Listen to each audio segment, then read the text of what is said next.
बिस्मिल्लाहिर्रहमानिर्रहीम। अस्सलाम वालेकुम। साइंस लर्निंग इंस्टीट्यूट में खुशामदीद। आज का टॉपिक है methods and chemicals used in food preservation, यानी हम उन तरीक़ों के बारे में जानेंगे और उन केमिकल्स के बारे में जानेंगे जो कि हमारे फूड को प्रिजर्व करते हैं और उसकी शेल्फ़ लाइफ को बढ़ा देते हैं। फूड प्रिजर्वेशन का तरीका जो है वो कदीम ज़मानों से जो है वो चल रहा है और अब जो है वो फूड की प्रिजर्वेशन में बहुत ज़्यादा जिद्दत आ गई है। सबसे पहले हम उन केमिकल्स के नाम जानेंगे जो कि फ़ूड को प्रिजर्व करने के लिए यूज़ किए जाते हैं, और ये कॉमनली जो है वो आपको अपने घर में जितने भी बाज़ार के प्रोडक्ट्स हैं उनके लेबल्स में लिखा हुआ नज़र आ जाएगा। तो आप ज़रूर देखिएगा और मुझे कमेंट सेक्शन में ज़रूर बताइएगा कि आपके जो प्रोडक्ट है जो आपके घर में है उनमें इनमें से कौन से जो हैं वो केमिकल्स जो हैं वो इस्तेमाल हुए हैं।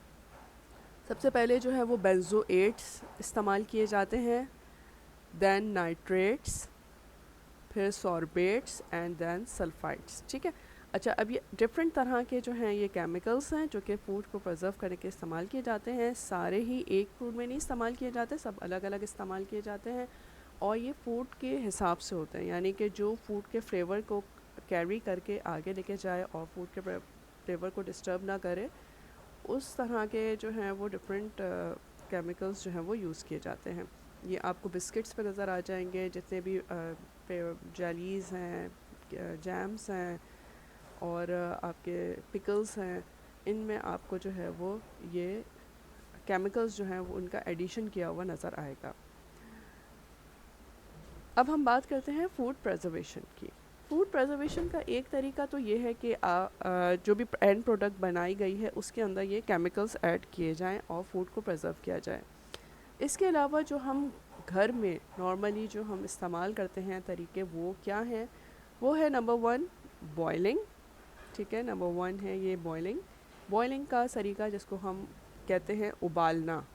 जब कोई भी लिक्विड जो है उबल जाए तो वो उसकी शेल्फ़ लाइफ जो है वो उसकी बढ़ जाती है, चाहे वो दूध हो, चाहे पानी हो, चाहे शोरबा हो, खाना हो। जब हम इसको बॉईल कर लेते हैं तो उसकी शेल्फ़ लाइफ बढ़ जाती है, जरासीम उसमें से मर जाते हैं और जो है वो उसको थोड़ा सा जब तक वो ठंडा नहीं हो जाता और रूम टेम्परेचर पे नहीं आ जाता तो उसकी शेल्फ़ लाइफ जो है वो बरकरार रहती है।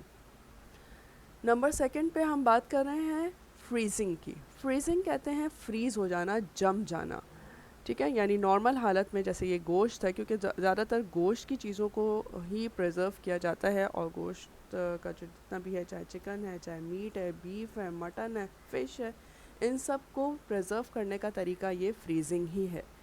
और फ्रीज जब जल्द अज जल्द गोश्त को जो है कर लिया जाए तो उसकी शेल्फ़ लाइफ जो है वो कुछ महीनों तक जो है वो बढ़ जाती है। Then drawing. ड्राइंग का मतलब है ड्राई कर देना, चीज़ों में से पानी को निकाल देना। तो ये जो है वो मेथड जो है ये भी बहुत पुराने ज़मानों से चलता आ रहा है और आज भी ये कामयाब मेथड है ड्राइंग का। ज़्यादातर आपने देखा होगा ड्राई फ्रूट्स जो हैं वो ड्राइंग के मेथड से जो है उसको प्रिजर्व किया जाता है। जैसे कि खजूर है, खजूर को जब उसको ड्राई कर दिया जाता है तो वो क्या बन जाता है, वो बन जाते हैं छवारा। तो छवारे की जो शेल्फ़ लाइफ है खजूर से ज़्यादा है। इसी तरह से जो है वो आप देख सकते हैं इंजीर है। इंजीर एक फ्रूट है और फ्रूट को जो है वो उसको ड्राई किया जाता है, उसका पानी या मॉइस्चर जो है वो निकाल दिया जाता है, तो उसमें जो है वो ड्राई इंजीर जो है वो काफ़ी उसकी शेल्फ़ लाइफ बढ़ जाती है। और इसी तरह से बहुत सारे फ्रूट्स हैं जो कि ड्राई किए जाते हैं और ड्राई फ्रूट्स के जो है वो तौर पे भी इस्तेमाल होते हैं और उसकी जो है वो उसका टेस्ट जो है वो नॉर्मल नेचुरल फ्रूट से चेंज होता है, क्योंकि उसके अंदर जो है वो मॉइस्चर कंटेंट जो है वो कम होता है, लेकिन ये है कि वो अपनी ओरिजिनल जो उसका फ्लेवर है वो बरकरार रहता है। देन हम आते हैं सॉल्टिंग पे। सॉल्टिंग जो है उसका मतलब है नमक का एडिशन। नमक को जितना ऐड किया जाता है उससे शेल्फ़ लाइफ बढ़ जाती है। जितने भी हमारे पास अचार हैं, चाहे वो सिरके वाला अचार हो, चाहे वो ऑयल वाला अचार हो, इसमें जो है वो नमक का जो इस्तेमाल है उससे इनकी जो प्रोडक्ट्स हैं उनकी शेल्फ़ लाइफ बढ़ जाती है। अब जिस तरह से अब आप बहुत सारी सब्जियों को इस तरह से प्रिजर्व कर सकते हैं, जिसमें गाजर है, लहसुन है, हरी मिर्चें हैं, लीमू है, लसूड़े हैं, मिक्स जो है अचार बनाया जाता है जिसमें और भी चीज़ें होती हैं जैसे आम है, तो ये इससे जो है उसकी सेल्फ लाइफ बढ़ जाती है। स्वीटनिंग, स्वीटनिंग है मीठा, मीठे का एडिशंस, चीनी का एडिशन। ठीक है, सॉल्टिंग से भी प्रिजर्वेशन होती है, बहुत ज़्यादा सॉल्टिंग होगी, सॉल्ट ऐड करेंगे तो प्रिजर्व हो जाएगी चीज़। और स्वीटनिंग भी, स्वीटनिंग से भी जो है वो शेल्फ लाइफ बढ़ जाती है।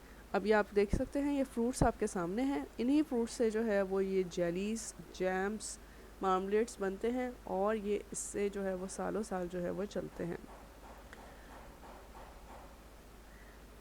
दैन कैनिंग, कैनिंग जो है वो एक ज़बरदस्त सा तरीका है जिससे जो है वो आपका जो है वो फूड प्रॉपर जो है वो टिन में जो है वो सर्व प्रिजर्व किया जाता है।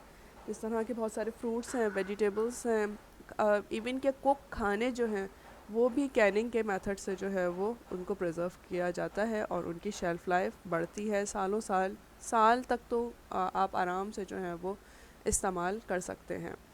तो ये सब मेथड इस हिसाब से भी कारआमद हैं कि हर फ्रूट हर सीज़न में नहीं होता, हर वेजिटेबल हर सीज़न में अवेलेबल नहीं होती, तो आप इनको उन सीजन्स में भी इंजॉय कर सकते हैं जिनमें जो है ये अवेलेबल नहीं होते। तो आपने ये जाना इस आज की वीडियो में कि फ्रूट प्रिजर्वेशन के कौन कौन से मेथड हैं, जिनमें है Canning, sweetening, salting, drawing, freezing and boiling. फिर आपने केमिकल्स के नाम जाने जो कि हमारे फूड प्रिजर्वेशन में इस्तेमाल होते हैं नॉर्मली हमारी फैक्ट्रीज़ में, वो हैं benzoates, nitrates, sorbates and sulphides. Comment section में कमेंट ज़रूर कीजिएगा, चैनल पर नए हैं तो सब्सक्राइब ज़रूर करें, लाइक करें, शेयर करें अपने फ्रेंड्स और फैमिली के साथ इस चैनल को। मिलते हैं नेक्स्ट वीडियो में फिर कुछ नया जानने के लिए, सो स्टे ट्यून्ड।